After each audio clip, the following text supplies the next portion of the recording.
We are live. Okay, thanks. Good afternoon, everyone.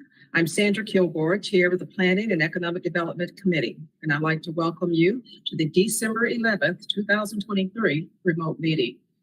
All council committee members and staff are participating virtually. And to help our audience follow along, I'll state each section of the agenda aloud. We are streaming live on the Virtual Engagement Hub, which is accessible through the Virtual Engagement Hub link on the front page of the city website. We also have an option for the public to listen by phone. And for those of you out there with us today, we'd like to welcome you.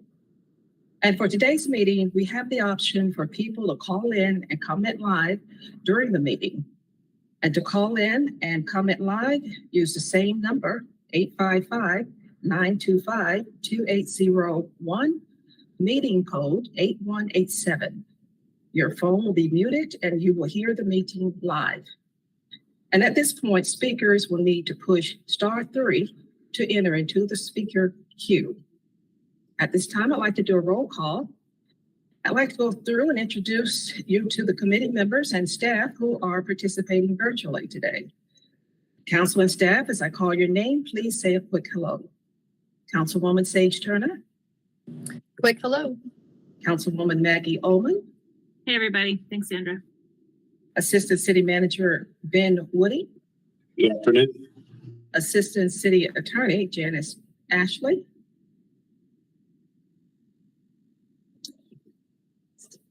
Okay, maybe I'll move on. Planning and Urban Director Stephanie Dahl. Hi, everyone. Good afternoon. And Urban Planner 3, Vadila Savasky, will also be here. Hello, I'm here. And our first item on business was going to be the Public Arts and Cultural Commission update. And this item will be continued and heard on our January 8th PED meeting. And at this time, I'd like to move on. The first thing we'd like to do is to get approval for the minutes. Can I get a? I'll move. Okay, a second, okay. This time we'll take a roll call vote. Okay, Councilwoman Sage Turner. Aye. And Councilwoman Maggie Ullman. Aye. And myself, aye. It passes. Okay, so the only item we have today on our agenda will be the missing middle housing update. And that will be presented by Vadila Savasky. And it will be an overview of the draft report and proposed timeline for implementation. And this particular item will be for information sharing only. Okay, thank you. Great. Thank you so much. Thank you, council members.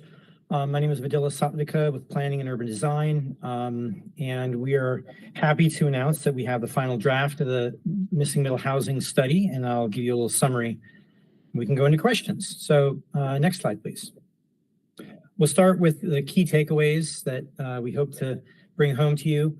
Number one, this is a result of a $115,000 study, plus a lot of staff time and public engagement that has taken place over the last 6 months. And we're seeking how we can increase housing production and find better ways to align best practices with city goals. There is an interesting number two here is a key finding suggests that a continued focus on single family housing production will not move the needle to enough to address housing shortage and price attainability. So that's an interesting finding. Number three, the study provides 43 recommendations and about 14 anti-displacement strategies that we can consider as part of a community conversation on how to implement middle housing. And finally, the implementation of these strategies will provide more diverse housing options for all neighborhoods. Okay, next slide. So the study is broken down into these chapters, and to make this a relatively quick presentation, I'll skip a couple of these chapters, but we'll highlight the key chapters and their implications. So the purpose is really to look into how we can better align our barriers or remove barriers to housing to create better housing policy. Next slide, please. And clearly the topic here is middle housing and missing middle housing. So, quickly, I think you all understand, but for anybody who may be listening and isn't aware, we call it missing middle housing because middle housing refers to buildings with multiple units that are more or less the size and scale of homes in residential neighborhoods. But these types of housing structures have not been built much at all in the last 70 years. So effectively, they're missing from our housing stock. Our housing stock is primarily single family housing and large apartment complexes. So these are the middle housing types that you see on the screen here that include duplexes, triplexes, quads, live workspaces, multiplexes that are effectively small apartment houses. And these different options provide people with many housing choices for different periods of their lives. A lot of these have to do with or people who seek these types of housing are in transitional stages. They don't want it, maintenance of large yards. They're looking for shared opportunities or smaller living situations closer to walkable neighborhoods and so forth. And although it's not a part of this slide deck, I'll highlight, because we've talked about it a lot, that 2/3 of our residential zoning districts disallow all of these housing types. So we really aren't providing quite a few housing options that are available in other cities. Next slide. Also part of chapter 2 is more data talking about why this type of housing is not seen so much. It's, as the chart shows here on the left, that the production of middle housing has basically been on and off over the years, with a spike in the 70s, but effectively has been falling to about 5% of total. And when it was a much bigger part of the overall production, there were even ads like this one on the right for a fourplex that you could pull out and buy a fourplex plans in your Sears Roebuck catalog and go off and build your fourplex. Next slide.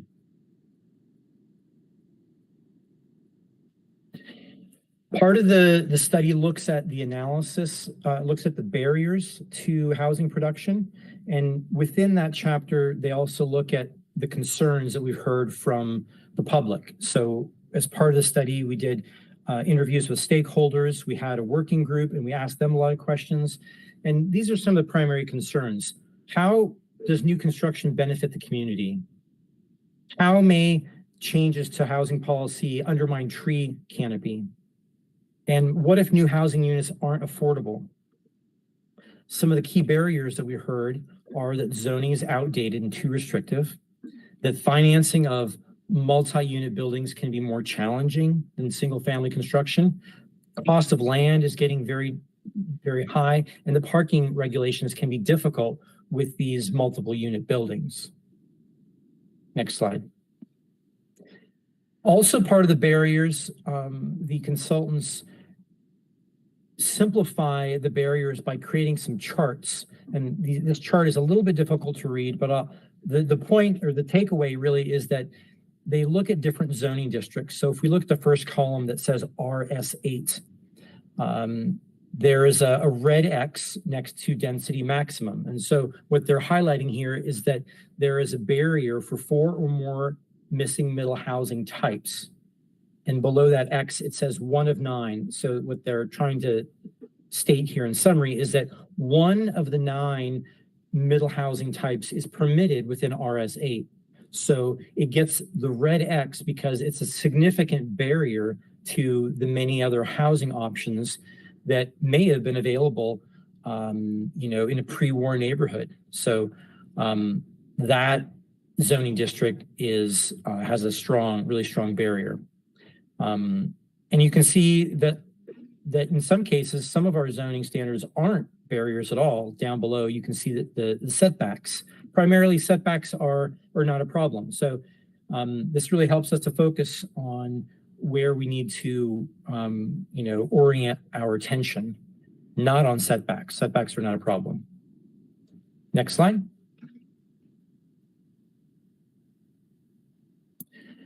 In Chapter 4, they look at some of the financial modeling for how changes to housing policy may affect the price of housing units. And to start that chapter, they talk about sort of the cost of housing for the group that they're aiming this study at, and it's looking really at area median income of 100%.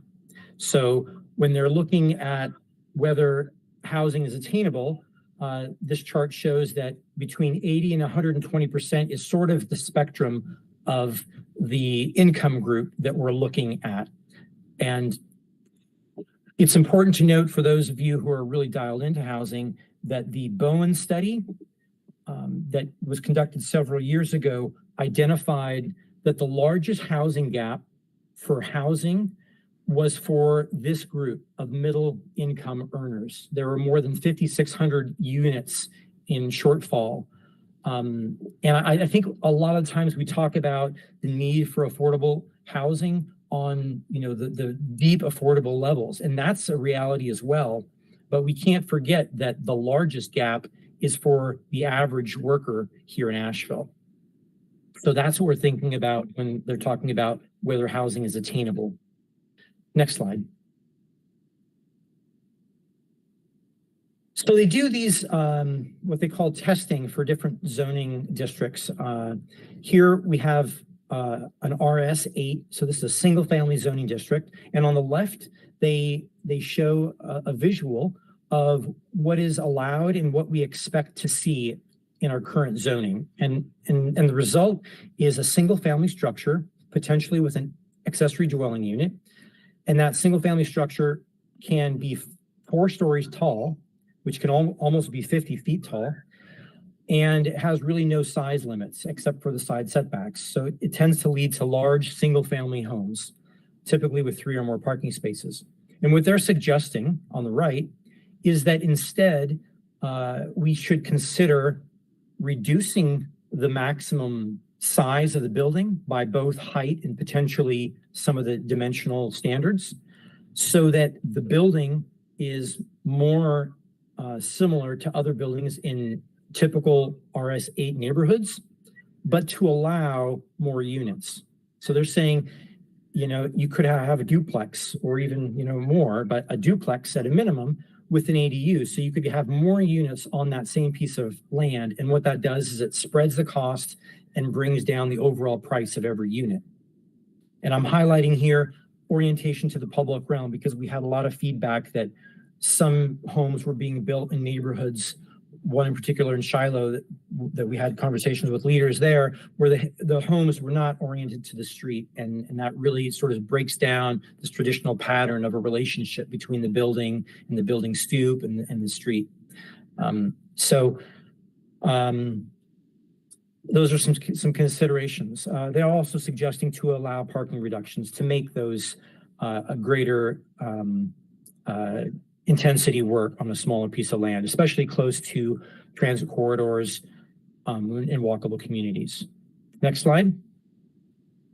So this is just an inset here to show that they did this financial analysis with all of these testing. And so this shows this sort of half pie chart that the yellow is that 80 to 120% area median income.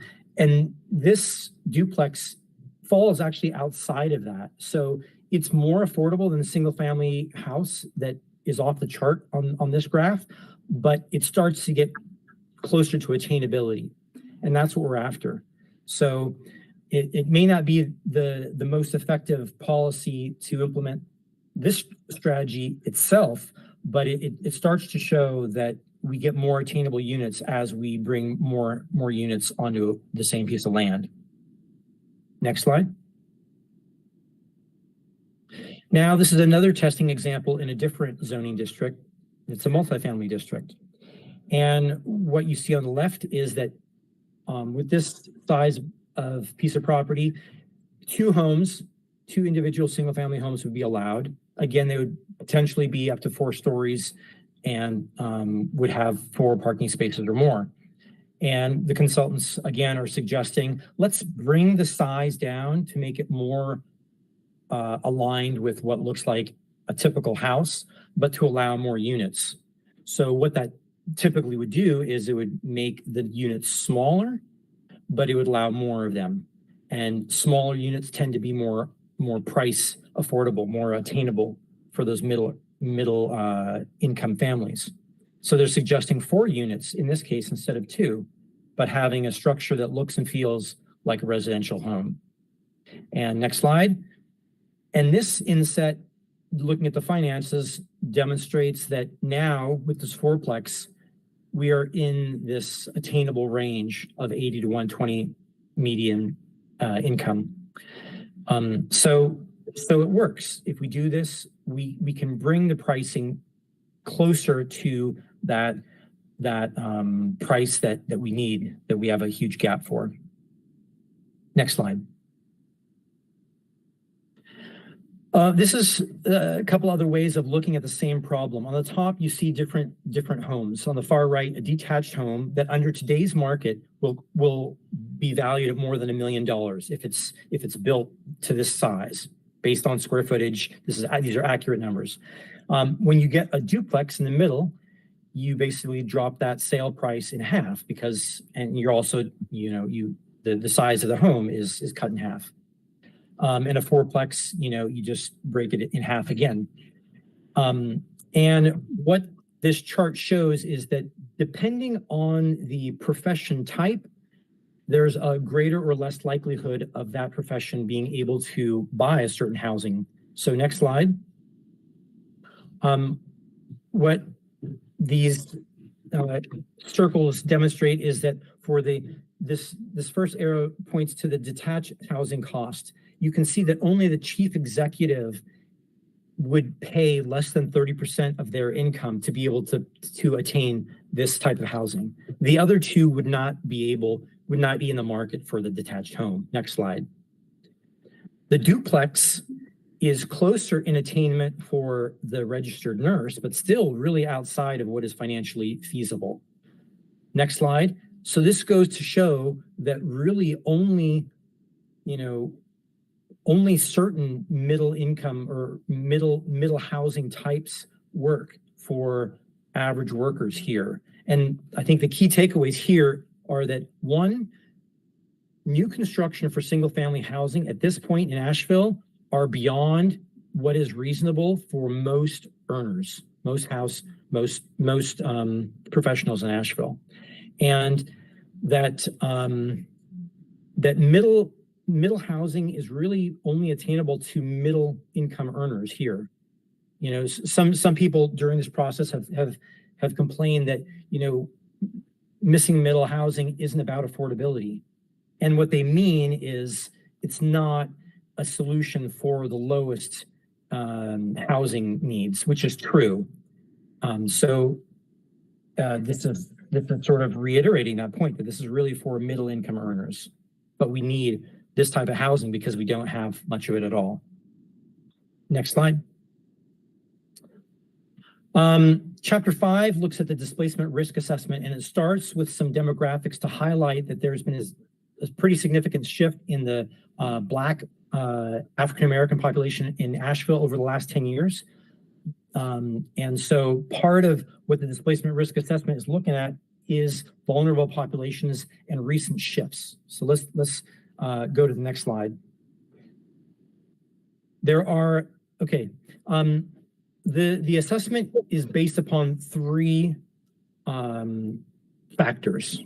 The first one is population vulnerability. So they look at what the populations are in Asheville based on income, educational attainment, race and ethnicity, and housing tenure, so whether they own or rent, to get a sense for which populations are more vulnerable to displacement than other populations in Asheville. Other factors include gentrification and market change. So they're looking at where the price of homes has increased more quickly in some parts of Asheville than in others, or those populations in certain areas have changed more quickly than others. And then finally, they look at the built environment, where there are lots of sidewalks, where it's easy to get around, where there is access to goods and services. Those are more missing middle housing ready. And they have a series of maps. We're not going to go into them here because of time, but the summary, which is the next slide, they have a map that's like one map that rules all the maps, kind of. And it shows basically green, yellow, and red. Green is, these are low vulnerable neighborhoods that they're ready and ripe for missing middle housing. Yellow have high vulnerability, but haven't had a lot of change recently. So we might want to be a little more cautious there. And then the red have been very they've had high rates of change, and they have very vulnerable populations. So they suggest in these locations that we should consider rolling out anti-displacement strategies with anything that may create more housing pressure there. Okay. Next slide. Just a couple more chapters and a couple more slides. Chapter 6 is the displacement mitigation strategies. The chart, the yellow bar on the right, highlights that there are really 3 different strategy types when looking through the displacement strategies. The first one, the house with the plus, is about creating more housing supply. This is more production. House with the hands is trying to preserve the housing that we have currently. And then the house with the individuals is about protecting residents. Those typically have to do with more short-term responses to needs, housing needs. And these are important when we're looking and when you're thinking about these, because I think it's a little bit counterintuitive to think about long-term displacement mitigation strategies. Because, for example, one of the displacement mitigation strategies itself is the creation of more middle housing production, because middle housing tends to be more attainable in price. So over the long run, if we have policies that roll out more middle housing, that is creating more resiliency by creating more housing supply that is also priced better than single family housing. But it's not going to happen, tomorrow. So it's a different time scale. But there are 14 different mitigation strategies that we can look at and talk about. Next slide. Overall recommendations, I'll read this top part. The study found that the existing regulatory context in Asheville encourages single-family housing significantly more than middle housing types. Simply allowing more single-family homes to be built will not move the needle enough to address the housing shortage or to increase attainability. This is really significant. This states even if we find a lot of free land, supply isn't enough. That's the answer here. Supply is not enough. We need a type of supply that is more attainable. Or a different thinking is, if we're going to create policy, we should choose the policy that encourages better priced housing, which is smaller housing and more efficient use of land. So the summary of the recommendations down below: we should develop the implementation of a missing middle housing plan. We should allow missing middle more broadly, focusing on the low-hanging fruit, the most appropriate areas. Consider the concurrent establishment of anti-displacement strategies, and to align other standards to make missing middle housing easy to build more quickly. All right. Next slide, please. We are just about done. This is, you don't have to read this, the kind of small text, but the intention was to fit all of the recommendations on one slide so you can just kind of get a sense of, what we have to deal with here. And it may look like a little bit, but so many of these have kind of wormholes of changes that affect a lot of other things, or one change is actually quite significant. And some of them are a little bit counterintuitive. For example, under zoning, review the term multifamily. This is kind of confusing, but what they're trying to highlight here is that middle housing, a lot of the middle housing is about 20 units and less, whereas most of multifamily that we see here is really larger than that. So we need to clarify those terms to make sense of this before we're able to really incentivize it. Okay, I think the next slide, and we're pretty much done. Yes, so next steps, we are currently in the process of presenting this overview to boards and commissions and some groups outside of the city. Here we are today on the 11th of December. You can see what's lined up, and this is set up to come to you as a full council on January 9th, where we will look to take more guidance and get more input from you based primarily on what we hear from you tonight. Next slide. And final slide, I think this is the takeaway again. Oh, yeah, that's right. And at the end of January, we have this flag lot discussion, which is, it is sort of part of this. It's intertwined with middle housing because it's sort of a request for changing the zoning to provide more supply. So that's something we need to talk through and think about. And last slide, the key takeaways. Here we are again. I won't read them. I'll just, I suppose, leave it at that. And we will turn it over to you for any questions and discussion. Thank you very much, Vidila. The one thing I would like to say, I am very excited to see this report and have everything laid out.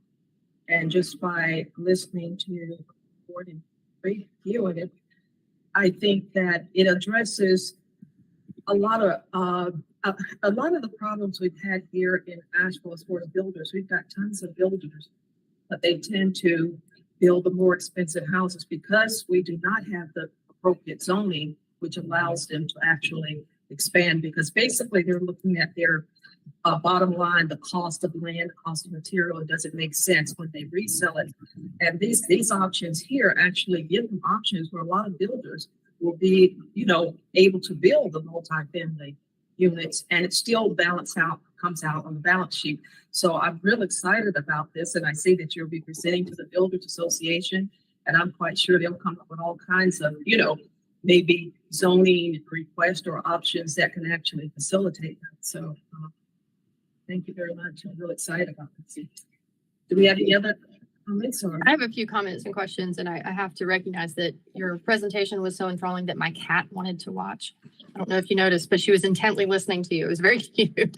Okay, so just a couple questions. I love that we're talking about this. I think my most exciting part yet has been hearing you talk so passionately about the 80 to 120 range, because I have this growing concern that while we are doing everything we can to tackle the deepest affordability, we're leaving a whole group out, and in some regards kind of forcing them into their own different kind of poverty and cost burdening them as a result. So I'm thrilled we're talking about that.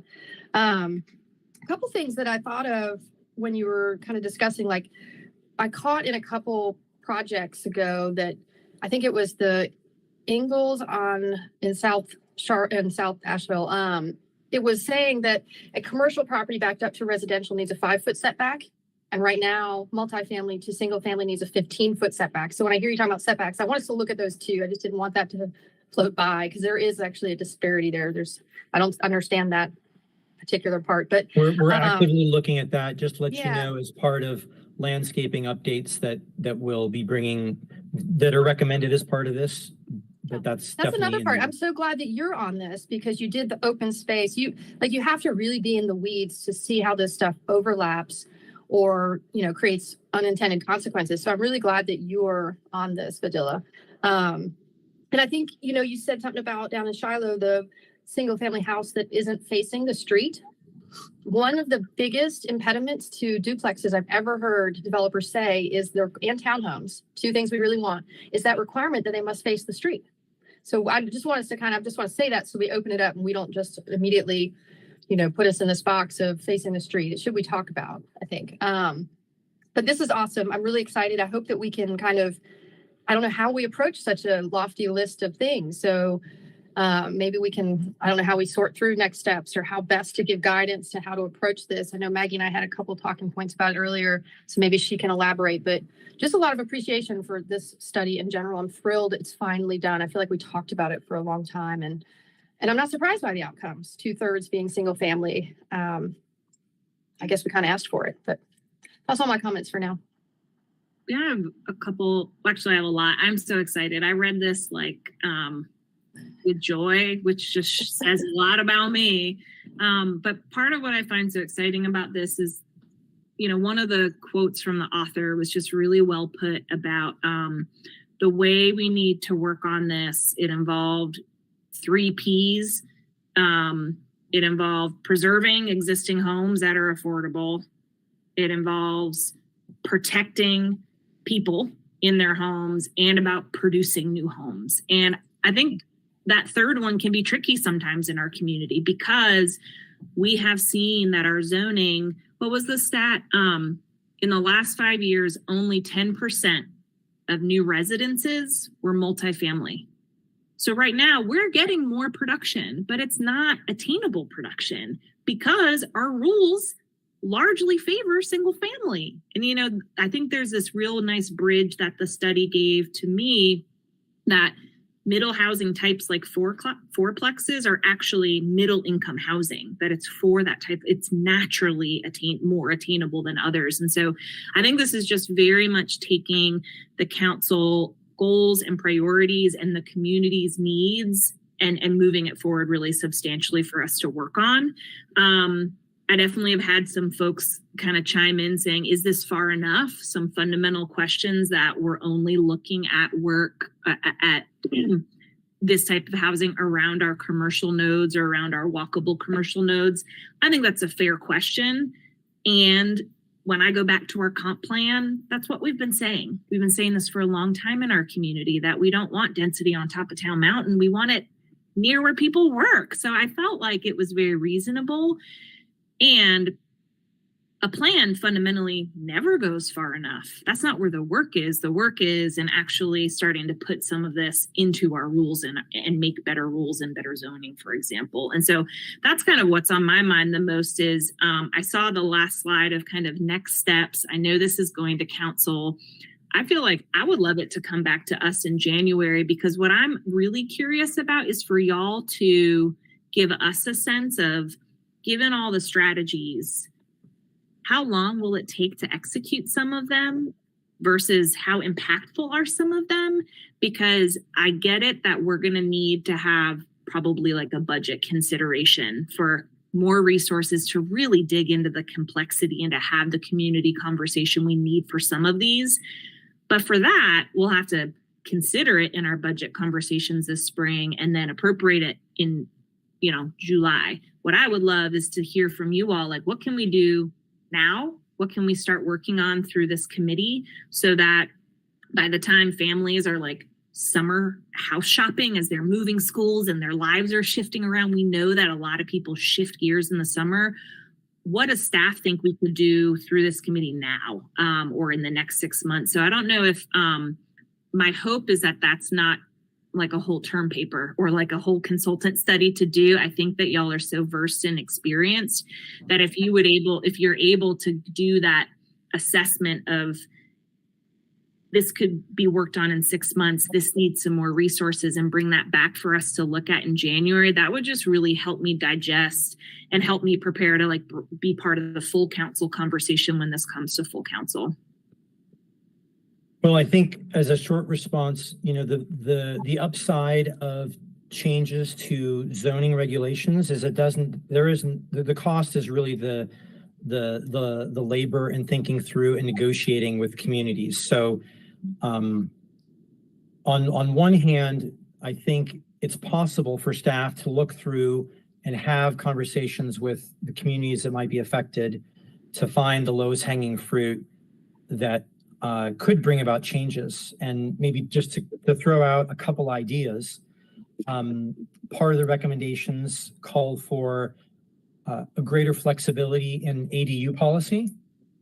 So ADUs are accessory dwelling units that we permit for currently for single family housing, but they're suggesting we could make them a little bit larger to allow, say, 1,000 square foot accessory dwelling units, potentially reduce parking in certain locations, if not across the board, allow them for more housing types. So something like that could be a pretty easy change. Adding more flexibility to parking regulations, it's really a political decision. Some of that could begin as easy as any sort of new housing construction within a certain distance of transit is exempt.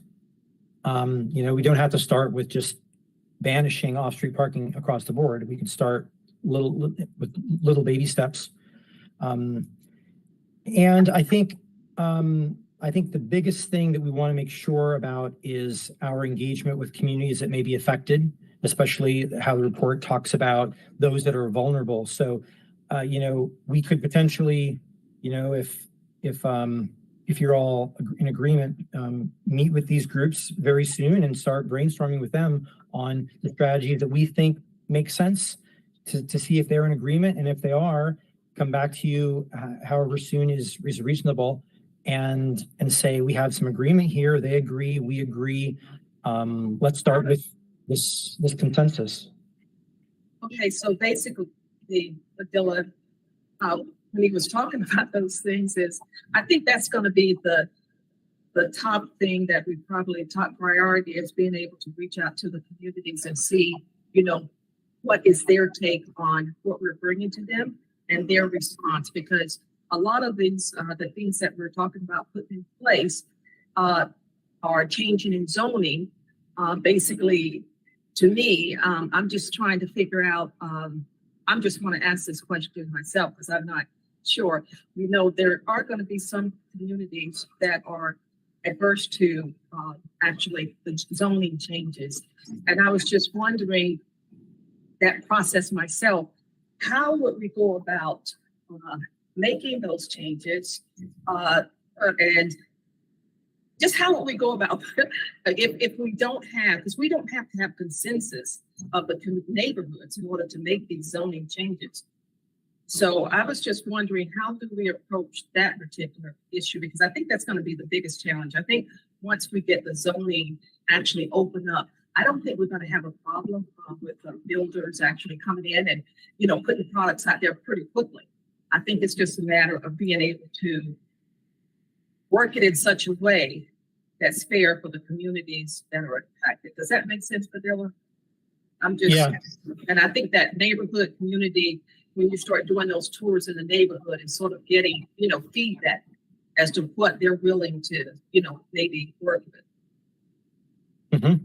Yeah. Well, I think we rely on the report and use that as a basis and a starting point. Yeah. I think where they say that there is less vulnerability and kind of a green light, that's an easier place to start. And where there's more caution, we should have more conversations and get more agreement. At some point, it's still, you're right, it still begs the question, ultimately, who makes the decision? Who do we listen to? If a community has differences of opinion, how do we decide? Those are more difficult. That's what I was trying to get at. Yeah. How do we, And I'll jump in too that I think you're bringing up a really good point, Sandra. And I feel like there's so many strategies. Like, I don't know if it's easy to put up the slide, Badilla, that you had that was like the table with 3 different colors. It's like, I don't know, 40 strategies maybe.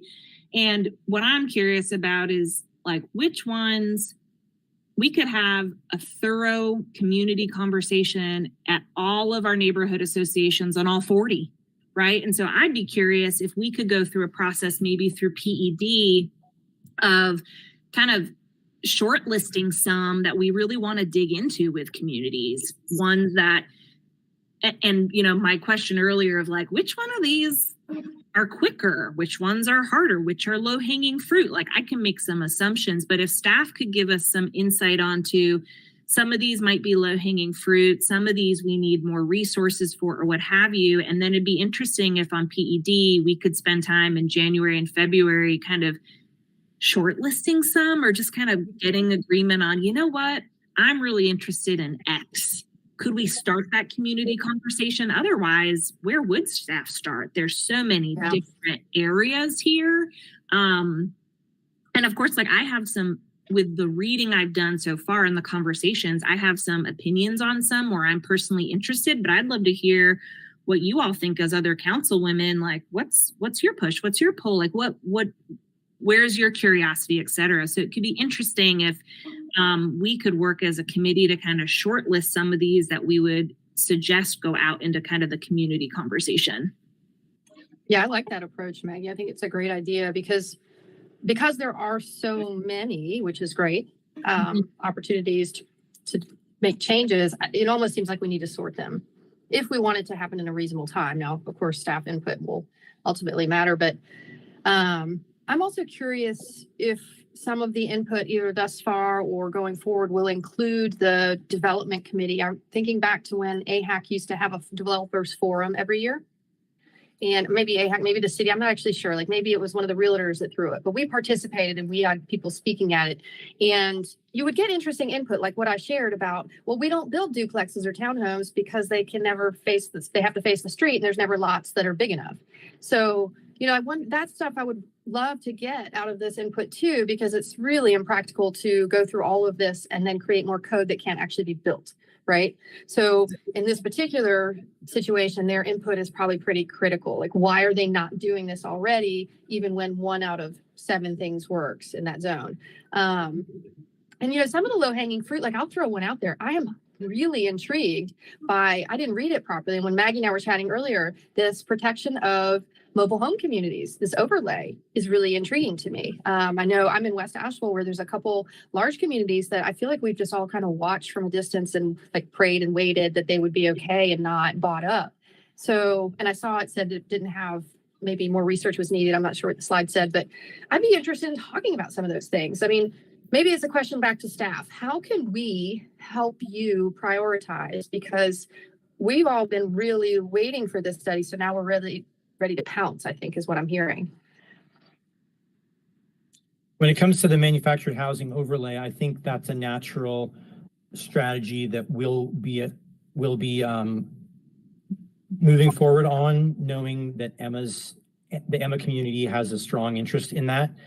And, you know, what I've already read about other communities employing this, they've just used zoning to basically make a requirement that only manufactured housing can be built in this area to really preclude any concern about that housing disappearing. Other communities have instituted a 365-day requirement that a property owner notify if they're going to sell. So I think our first step would be meeting with the Emma community and brainstorming, you know, their comfort with some of these strategies, and potentially that could move pretty quickly. Yeah, I mean, what a simple, obvious thing. It never even occurred to me. I love that idea. So yeah, I don't know how we can better help you. I would love to be doing, if PED is the right place, we could help y'all do some deep dives and help sort or prioritize or something. But you tell us. We don't want to sit here for 2 years and be like piecemealing it. I just want to ask you a question. Like I said, I guess I'm sort of a little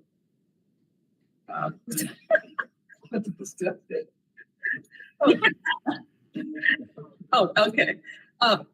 For me, I mean, I saw the list of all the different things that we could implement, you know, as far as zoning changes and things like that would actually sort of help. But until you actually rezone communities to open up more multifamily zoning areas, you know, I'm just because that's going to be the key, because the RM, you know, being able to set up those type of zoning areas, because that's where we're short at, right? That's where we only have 1/3 of the whole, I think pretty much in Asheville, 1/3 that you can build multifamily units in or have multifamily units. So I would think that the first thing we do is figure out how do we open that up And then we can implement a lot of the zoning changes as far as the, what they need to do or rules they need to follow. Does that make sense?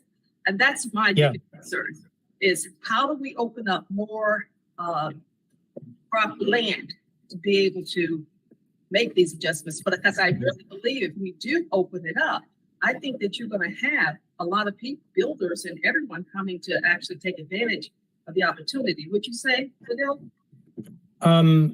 It'll definitely help when it's not illegal, for sure. When it's not, You know, what? I- Wait a minute. What? When I it's mean, not illegal. Yeah. when it's not illegal to build a certain housing type, Yeah. it's certainly likely that we'll be getting more housing types. I think maybe one way we should be thinking about it, though, it's true we need to open up to multifamily, but I think what the consultants are suggesting is that we think about rezoning with a form-based code, because not only it's not only just supply, we want to protect neighborhoods. Yes. So when we open it up, we want to make sure that there are the certain parameters that make the new buildings arrive that are compatible, right? So in some ways we're opening up, or they're suggesting to open up the gates while we also close the gates on other things, certain things. So it's kind of a very intentional changing of code that potentially will allow more housing types, but restrict their heights, potentially restricting their widths, and guiding the type of form that we want, so that we don't get the worst multifamily development. I think there's another layer that I'm reading in, and I don't know if it's easy to put up the map with the displacement red, yellow, green. I also feel like it's also saying in the places that are most vulnerable to rapid displacement, we have a different conversation. Because Sandra, what you're saying, I have a lot of agreement to. We basically have only allowed single family in most of the places where people can grow. So what are they building? Single family. Well, that's what, yeah. Our rules need to adjust. And I don't know if this is like overly simplistic, but on that displacement map, the areas that are in red, the areas that are most vulnerable to rapid gentrification, maybe we say pause on any zoning adjustments to address supply in those areas until we get some really good displacement programs and strategies so that we can get the growth in the areas that aren't going to be displacing our most vulnerable. But yeah, that makes sense. That's exactly right. I think we're trying to, a lot of the zoning things that I see there, we're only adapting, making changes in communities where these things can already occur, if that makes sense. And I'm just saying, how do we open that up? That to me would be the top priority, to be able to, I'm just, One thing that comes to mind are these right-of-ways. Like, we're about to see another right-of-way, and I was going to kind of throw this out there as a potential, sometimes the market tells you what the problem is. We are repeatedly closing right-of-ways over and over and over. And I recently said, why? Are there like hundreds of these? What's going on here? And so the one that's coming to us, I think it's Tuesday, I got an email from, and they said, we want to talk to you because it's actually about missing middle. So I'm realizing these right-of-ways could be one of those keys. Yes. One of those little levers we can tweak to have more land, to Sandra's point. Yeah. But I think Maggie was talking about really looking at this map and saying these red areas that are highly susceptible should be protected and maybe left out of all of these changes for now. And it might, in the long term, I'm not sure like how this plays out in decades. The future council could undo that when better strategies are available, like protecting neighborhoods by race, which we can't do now. So, but one thing I want to share while we're talking about this red, yellow, green map, I kind of wish it was on the screen, because if we're going to talk about, why are some of these areas green and why are some of them red? An abstract thought I was having while listening to y'all is that I live in West Asheville, which is entirely green. West Asheville is where the predominant housing supply is. If you were to do a unit count by zip code, most of it's in 8806. And South Asheville, which is mostly green, is where we've seen all these big multifamily projects go up. I'm just wondering, do you see the correlation I'm making? Like, maybe West Asheville is safer because it's been so abundantly built. Because it's already happened. Right.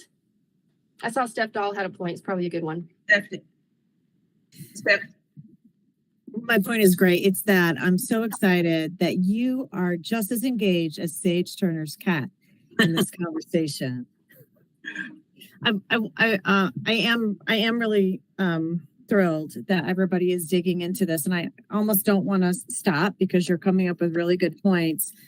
I just wanted to summarize some thoughts here about what we can do. The Planning and Urban Design Department, in collaboration with a bunch of other departments, by the way, I want you to note that, you know, we had Sasha Bertensky here, and we've been talking with people in Mark's department and DSD too. So it's not just us, but that we really want to make sure that you're okay with our approach, which is continued, prolonged community engagement throughout this year. We're going to be building deep relationships with people and a better understanding of what their temperatures are.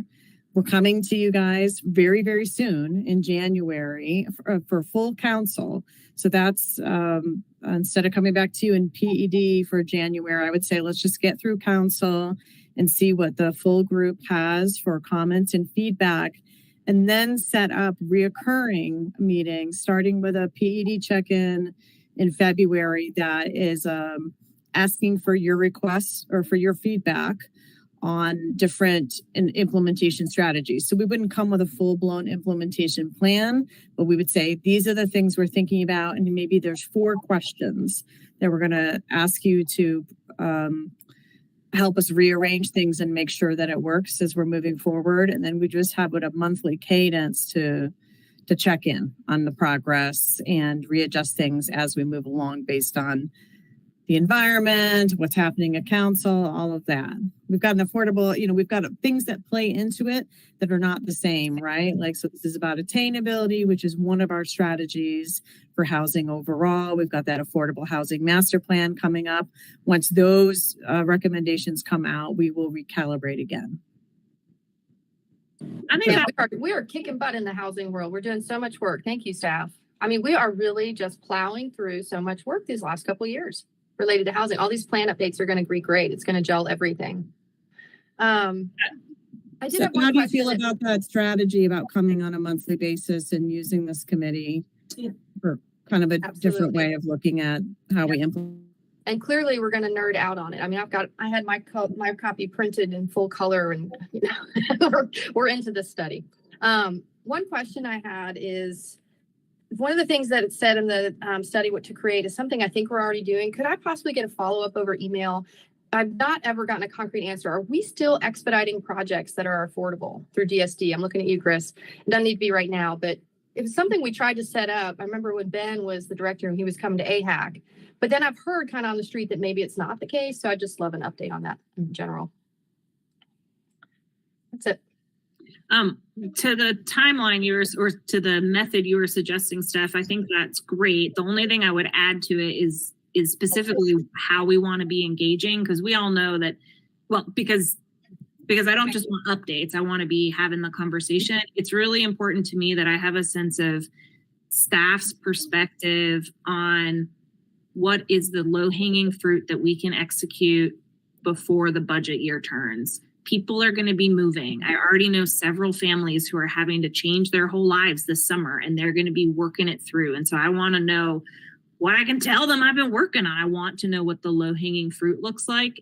If that's easy to bring to council, I think it would be helpful for our January council meeting to be part of that staff report, because I'm having a lot of people in the community excited to talk about this. And so it will help me understand if I'm seeing community momentum on a strategy that you're saying, this is a 3-year conversation and let me tell you why. That would really help me, because there's parts of this that I'm super excited about, but I want to be on the same page with staff so that I'm not inadvertently out in the community being like, we're going to do strategy X, and you all have a sense of the execution or the money or what it's going to take for you. So the sooner we can get that perspective, it would help me. It would help. So if that can come, if you think just focusing on council in January instead of PED and council, that's fine. But if we could get that for the council presentation, that would be really, I think, impactful for the conversation. And then as far as setting a monthly cadence, I'm here for it. Clearly, we're all like this is one of the most engaging PEDs I've gotten to join. I think we're all really passionate about this. And so to me, the purpose of the cadence would be so that we can help prioritize which of the technical zoning changes that Sandra's referencing that we want to dig into. So for example, parking minimums at a very conceptual level, I'm very excited to dig into that conversation. Is really technical and complex, and I don't know what my peers think. And so that's just one of a lot that we need to talk through. And so I would love, February, maybe we all come with our list of, here are the 3 I'm most interested in, and we talk it through, because like you've said, this isn't something where council just says, I want to do this, let's pay. We need to do this in community with our neighbors, but there's a long list. And so I'd really want us to weigh in on what's the short list to get done immediately, and what is the stuff that we have the political will for to dig into sooner than others. That is exactly what we're looking for you to provide us. Thank you so much. Yeah. We don't just want to be updating you. We need to know what you're going to be able to support and what you're driven to put into action. Perfect. Steph, since you were involved on the South Slope Visioning Plan, I'd be curious, I feel like that one, we've kind of lost that one in the shuffle of time and community input. Maybe it'll come back. I don't mean to say we've lost it, but I would be I'd love to understand why that happened and how we may prevent that in another large study that's going to impact so many neighborhoods, right? That was just in one zone. So just kind of keeping that in mind. You bet. And that Vidila spoke a lot to this. He mentioned, I think 3 times in this presentation, how critical it was for us to work with communities. And better understand where they're at. That's why the first thing I mentioned was that prolonged, consistent community engagement is going to be a huge part of this. But yeah, maybe we can expand on that conversation another time. But that's the core or the kernel of what we need to do. I had another question too. I saw on the timeline that the flag lots and cottage court is scheduled to go to full council in January, and wondering if, given that there are recommendations in the plan, if there's more thought needed, should a stop at PED, could that help us along the way to get there? Because I feel like the questions I'm going to have by the time we're looking at the flag lots and the cottage court, and the reason I was in support of waiting till we had this report was similar to what I mentioned earlier.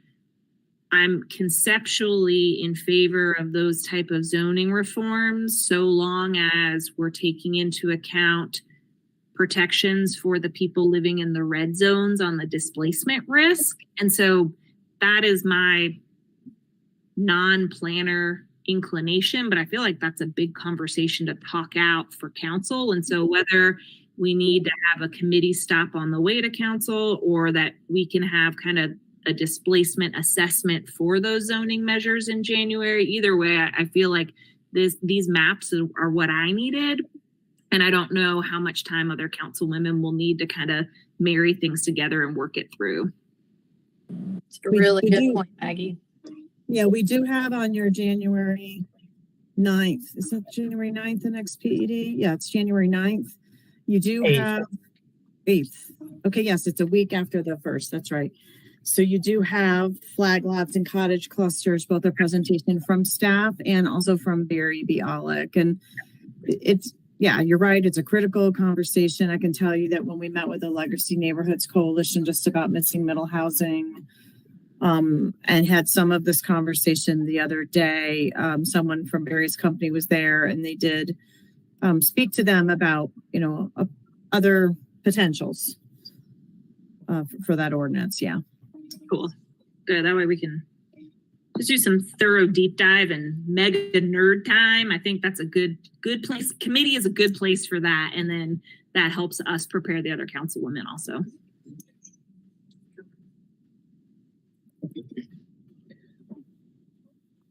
Okay, anyone else have any I can questions? check with my cat. No, but we're talking about the flag lots. I know basically with the staff, I've had some conversations about the legacy communities. And I think that by presenting additional information to them, to the advantages that they could actually take advantage. That in itself, I think, would open up opportunity in the legacy community for the people in the, if that makes sense. I don't know, Stephanie, when you said I didn't make that meeting the other night, and did they talk about that at all, or how was that presented? There wasn't a lot of, like, you know, as much as that was attempted to be broached in a way that was aligned with our presentation.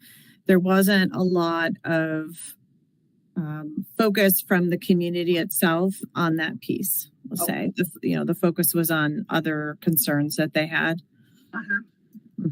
What I just wanted to give me a couple of those concerns. Well, I think, you know, the bottom line is the communities wanted to see that they really want to see anti-displacement strategies ruled out before any of these ordinances are changed. So they want some kind of assurance that when we say that we could do some things concurrently, that is true. So they'll probably be looking to decision makers to consider that, and we'll certainly be talking to you about that when we present Missing Middle in January. But that's their concerns, is the anti-displacement strategies first. Okay. And I can add, we discussed a little bit the focus of this middle housing study really made clear that the solution to housing is not going to be more incentives for single family housing construction, right?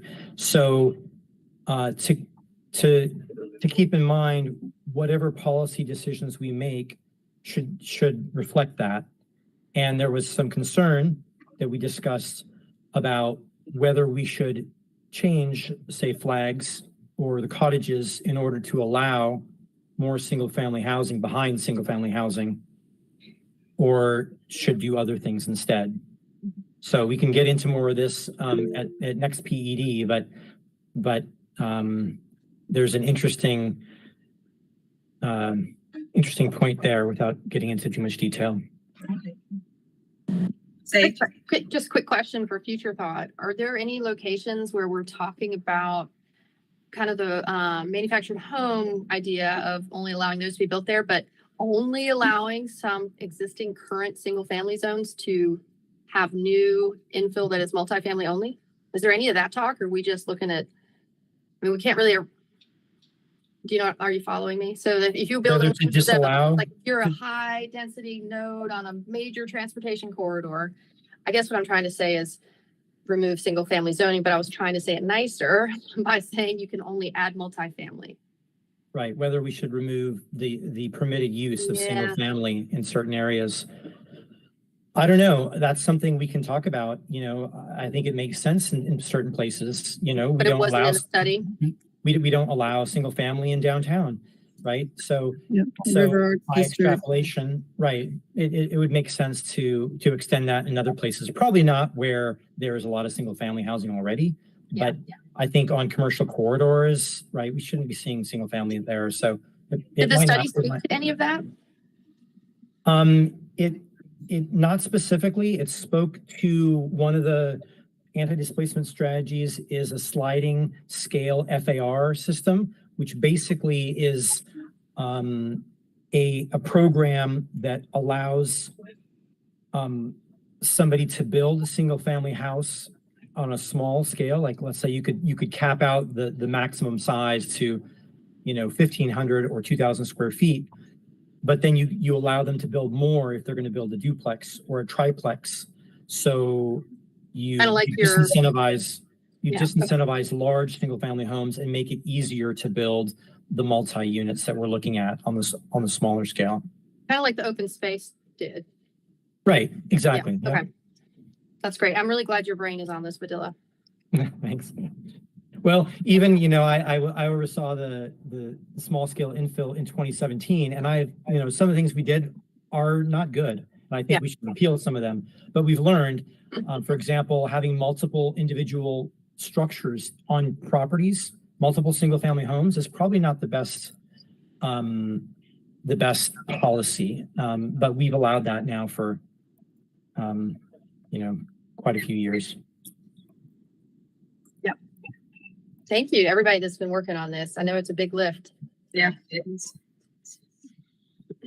but I think it's going to be very impactful to the community as well. I think it is too. Exactly.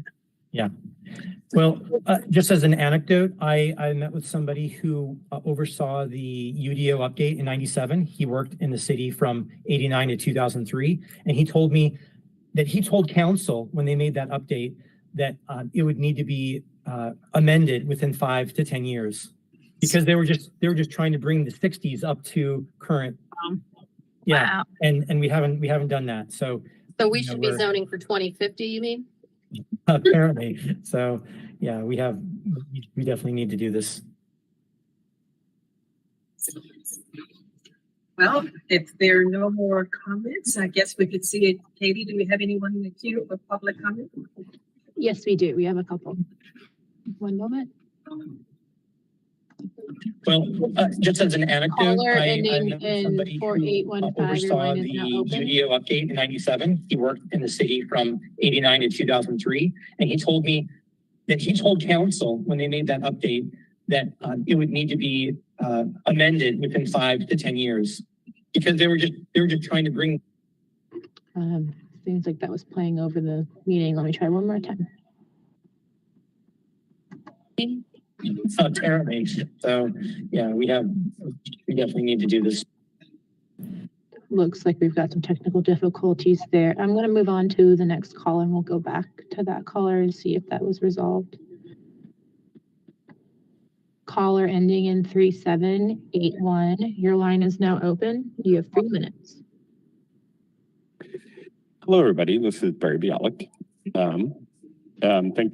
I just wanted to, share my first thoughts with y'all, and I know I'm going to be stopping there with the Flag Lot and Cottage next month. But the main thing there's 3 points I've picked up from reading through Missing Middle that I really wanted to share. One of them is yes, I really agree with the idea of opening up more options, but I want to be really careful to make sure that we don't further restrict. So, like what Vidila just talked about, allowing multiple single-family residences on properties. I think why we have to do that, it's really important to take into account that we're not a flat city, that our topography is very limited. It's very, it's really hard to build larger footprint places in our city. So, the city's Oak Hill property is a really good example of why sometimes what you need to do is break up the math and work with the property's restrictions to put smaller footprints. So I just want to make sure we take that into account, that if we're going to open up more options, that we don't reduce and remove what's already there. We need more, we don't need less. I think it's also really important that the Missing Middle report is very zoning heavy, but it doesn't take into account all of the other components, which is so important. I think it's really important to look at infrastructure. I think, I know Sage and I talked about this for years. It would make so much sense to study where our infrastructure is and base our decisions where density can be based on that, because that's factual. There's so many parcels in the city that have private water lines, have stormwater, have so many other things over them, that I think our growth should be based where it can happen. As an example, even in the Missing Middle report, there's one of the sites that was used as a potential dense example doesn't have sewer to it. So it's really important that we look at all of this holistically, not just from the zoning. And then the last, my other part, obviously we're up next time with the next meeting for the flag lots and the cottages. And that is, that and ADUs and cottages and flags is probably since it's already queued up, it's your easiest low hanging fruit. So I look forward to discussing that with you next meeting. One thing I just read through the Raleigh, Raleigh's went through a Missing Middle. Raleigh just went through Missing Middle 2.0. And one of the components of the report I just read found really interesting. I'm going to do a little bit deeper into it but flag lots is referred to as one of the least causes of displacement of all the Missing Middle tools. So I found that really interesting. So I'm going to kind of do a deeper dive into that, because it's a way that allows people to retain their property and their houses and still partake in some future development. So thanks you all so much. Really appreciate it. And I'll see you next month. Barry, if you're still listening, please send us that round 2 Raleigh study.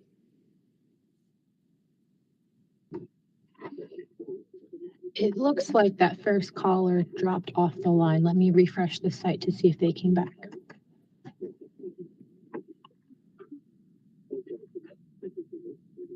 I just refreshed and we do not have anybody else in the queue. Well, that's a wrap. Thank you. Thank you, everyone. Thank you. Thanks so much, Sarah. My cat just said she wants cat condos and cat cafes, so that'll make her happy. Now. Have a good day, y'all.